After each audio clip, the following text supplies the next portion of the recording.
My name is Jessica. I am 25 years old. I am from Italy, and I live in a small town with my parents. Our town is quiet and beautiful, with small streets, old buildings, and friendly neighbors. I like my town, but I always dream of something more. I want to see the world and have new experiences. I want to study in New York City. In my town, I study English at a small school. My teacher says, "Jessica, you are very good at English. You should study in another country." Her words make me happy. I start thinking about New York, a big city full of life and opportunities. I imagine myself walking on the busy streets, learning in a real classroom and speaking English every day. One day, a woman visits our town.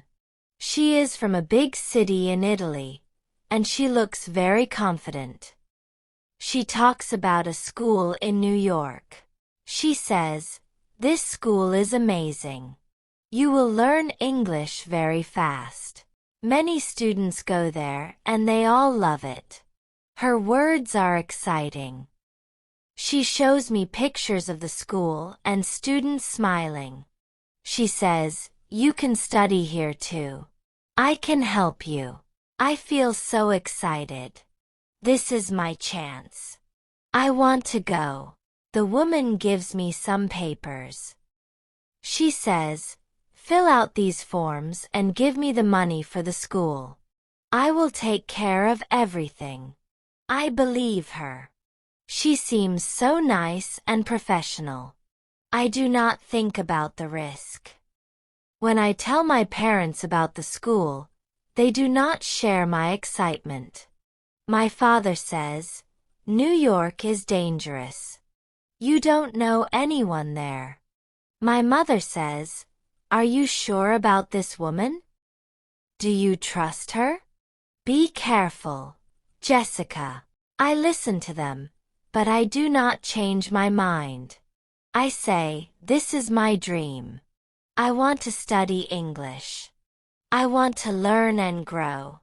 My father looks worried. He says, "Dreams are good, but you must think carefully. What if something goes wrong?" I smile and say, "Nothing will go wrong, Dad. I will be careful." For days I think about New York. I look at pictures of the city on my phone. The tall buildings, the yellow taxis, the bright lights. Everything looks so exciting.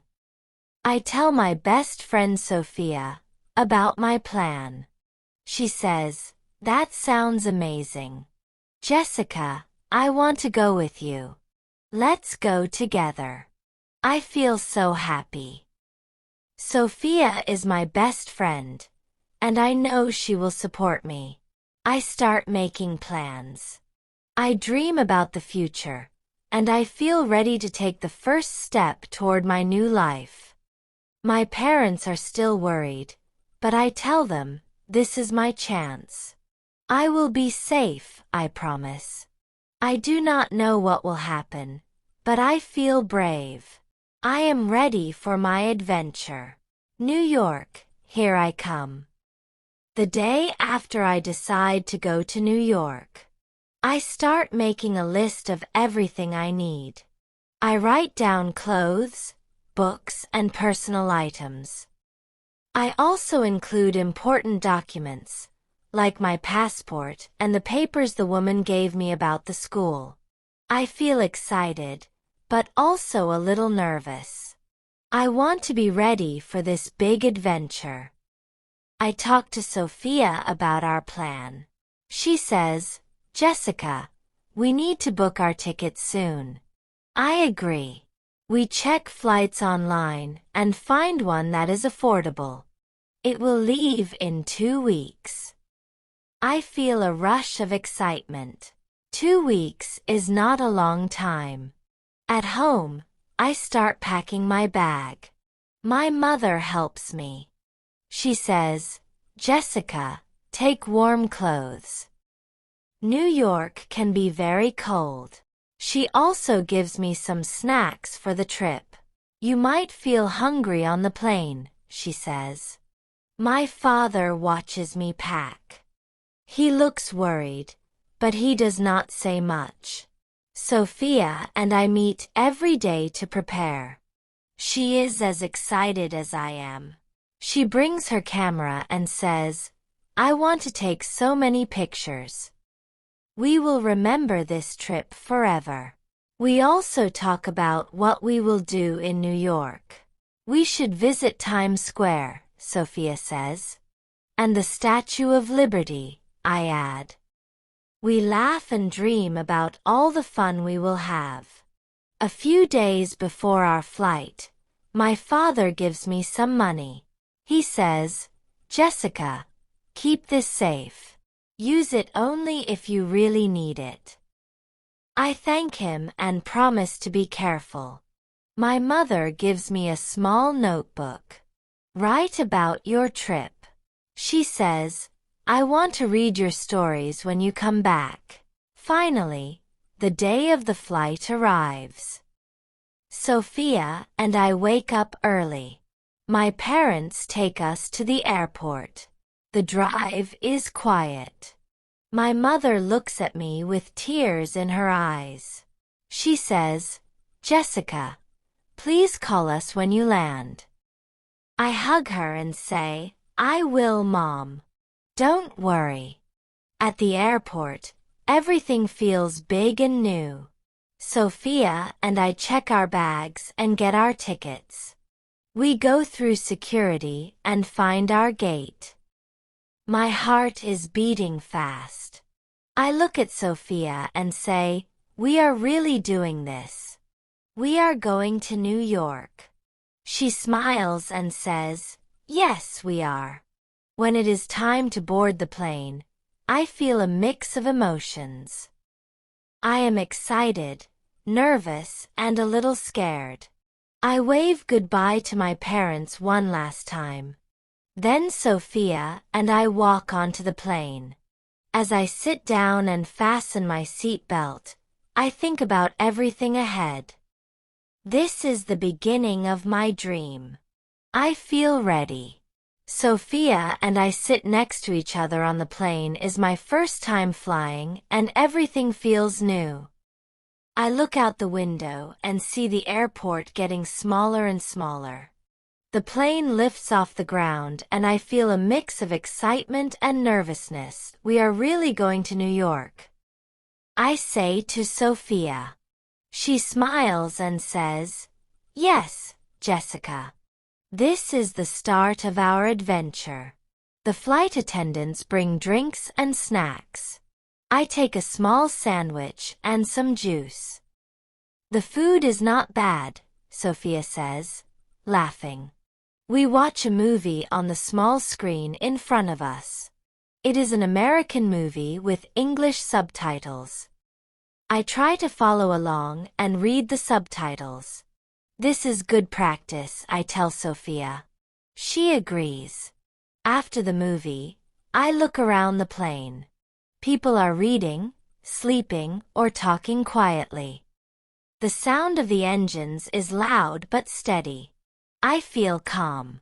I take out my notebook and write a few lines. We are flying high above the clouds. The world looks so small from here. I can't believe I am going to New York. Sophia and I talk about our plans. What do you want to do first? When we arrive, Sophia asks. I think for a moment. I want to see Times Square. I want to feel the energy of the city, I say. Sophia says, and I want to eat a New York pizza. I heard it is the best. We laugh and continue dreaming about our trip. As the hours pass, I start to feel tired. The flight is long and the excitement is turning into exhaustion.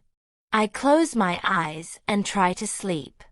The seat is not very comfortable, but I manage to rest for a while. When I wake up, Sophia is looking out the window. Jessica, look, she says. The lights of New York City. I lean over and look out the window. It is dark outside, but I can see the city lights shining brightly below. It looks magical. My heart beats faster.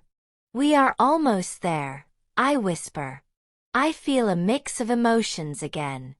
Excitement, happiness, and a little fear. What will happen next? Will everything go as planned? When the plane lands, everyone claps. Sophia and I smile at each other. We made it, I say. We grab our bags and follow the crowd to the exit. As we step off the plane, I take a deep breath.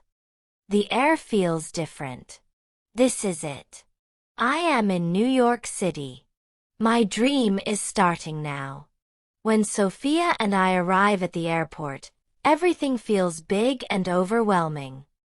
The signs are in English, and the people around us speak so fast.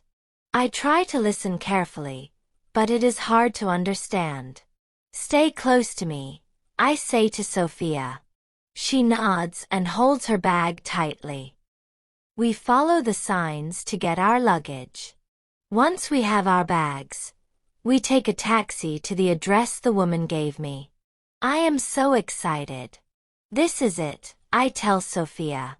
We will see the school soon. The taxi driver is kind and talks to us. He asks, "Where are you from?" I smile and say, "Italy." He says, "Welcome to New York," and I feel happy. But when we arrive at the address, my excitement disappears. The building looks old and empty. I check the paper again. This is the right address, I say, confused. Sophia looks worried. Maybe it's the wrong place, she says. We knock on the door, but no one answers. I call the phone number the woman gave me, but the call doesn't go through. This can't be happening, I whisper. We stand outside the building for a long time, not knowing what to do. Finally, I realize the truth. This is a scam, I say. The school isn't real. My hands start shaking. I open my bag to check my money, but it's gone. Sophia. They took everything. I cry. Sophia looks scared. What do we do now, Jessica? She asks. I don't have an answer. We find a small cafe nearby and sit down. I feel lost. The waiter notices our worried faces and asks, "Is everything okay?" I explain what happened, and he shakes his head. "I'm so sorry," he says. "This happens sometimes to tourists. Be careful in this city." The waiter gives us some free coffee and a little advice. There's a cheap hotel down the street. Maybe you can stay there tonight, he says. I thank him, even though I feel embarrassed. Sophia and I walk to the hotel, but when we ask about a room, the manager says we need payment up front. I try to explain, but he doesn't listen. No money, no room, he says. That night, Sophia and I have no choice but to sleep in a small park. It is cold and I can't stop crying. I think about my parents and how they warned me. Why didn't I listen? I whisper. Sophia tries to comfort me. We will figure it out, she says, but her voice sounds unsure. As I lie on the hard bench, I stare at the dark sky and feel completely alone. I left home with so many dreams. But now I don't even know what will happen tomorrow. For the first time, I feel afraid of New York City. The morning after our night in the park is cold and quiet. Sophia and I sit on a bench, trying to think of what to do next. I feel tired and hopeless. Jessica, we need help, Sophia says. I nod. She's right, but I don't know who to call. The only person I can think of is my father. With trembling hands, I take out my phone. I stare at the screen, unsure if I should call him. I remember his words. Be careful, Jessica. New York is dangerous. I feel ashamed. What will he say? What if he is angry? Sophia touches my arm. It's okay. Just call him, she says softly. I take a deep breath and dial the number. It rings, and my heart pounds. Finally, my father answers. Jessica, is that you? He says. His voice is calm, but I can hear the worry in it. Tears fill my eyes as I start to speak. Dad, something bad happened. I explain everything. The fake school, the stolen money, and spending the night in the park. My voice shakes and I can barely finish my sentences. My father listens quietly. When I finish, there is a long silence. Then he says, Jessica, why didn't you listen to me? His words feel like a knife in my heart, but I know he is right. I'm sorry, Dad, I whisper. I didn't know this would happen. He sighs and says, I'm not angry, Jessica. I'm just worried about you. Are you safe now? I look at Sophia, who gives me a small smile. I'm with Sophia. We're okay, but we don't know what to do next, I tell him. My father pauses, then says, I will send you some money. Use it wisely, Jessica. Find a safe place to stay and be careful. His voice is firm but caring. I feel a wave of relief and gratitude. Thank you, Dad. I promise I'll be careful this time, I say. A few hours later, Sophia and I go to a nearby bank to pick up the money my father sent. I hold the cash tightly in my hands, feeling a little safer. We find a small, cheap hostel and check in. The room is tiny, with 2 beds and a small window, but it feels like heaven compared to the park. At least we have a roof over our heads, Sophia says with a smile. That evening, I sit on the bed and think about everything that has happened. I made a mistake, but I also learned an important lesson. I open the notebook my mother gave me and start to write. Today I learned that dreams can be dangerous if you are not careful. I write. But I also learned that family will always be there for you. Sophia and I make a plan for the next few days. I still want to stay in New York. I don't want this experience to ruin my dream. We can't give up, I tell Sophia. She nods and says, we came here for a reason. Let's make it work. That night I sleep better than I have in days. I don't know what will happen next, but for the first time, I feel hopeful. After settling into the hostel, I realize I can't waste any more time. I need to find a real school to study English. With Sophia's help, I search online and visit different places in the city. Most schools are expensive, but finally I find a small language center in a busy part of New York. The name is simple. Learn English together. The building looks old, but the inside feels warm and welcoming. I meet the teacher, a kind woman named Ms. Taylor. She smiles and says, Welcome, Jessica. You will learn a lot here. Her English is clear and slow, and I feel hopeful. The class has students from different countries. Japan, Brazil, India, and Mexico. Everyone is friendly, and I feel comfortable right away. Ms. Taylor encourages us to speak in English, even if we make mistakes. Every day, I attend class and take notes. Ms. Taylor teaches us useful phrases, grammar, and vocabulary. But I soon realize that learning English is not just about being in a classroom. When I walk through the streets of New York, I hear people speaking English everywhere. I listen carefully, trying to understand their conversations. I need to use English all the time, I tell Sophia one evening. Not just in class, she agrees. From then on, we make a rule.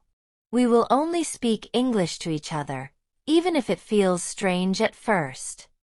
At the hostel, I talk to other travelers and practice simple sentences. Sometimes I get stuck, but people are patient and kind. As the weeks pass, I start to make friends from my class. Maria from Brazil teaches me funny expressions in Portuguese, and I share some Italian phrases with her. Hiro, from Japan, is shy but very good at grammar. He helps me understand things I don't know. We study together at a nearby cafe, where I also practice ordering coffee and food in English. Little by little, I feel more confident.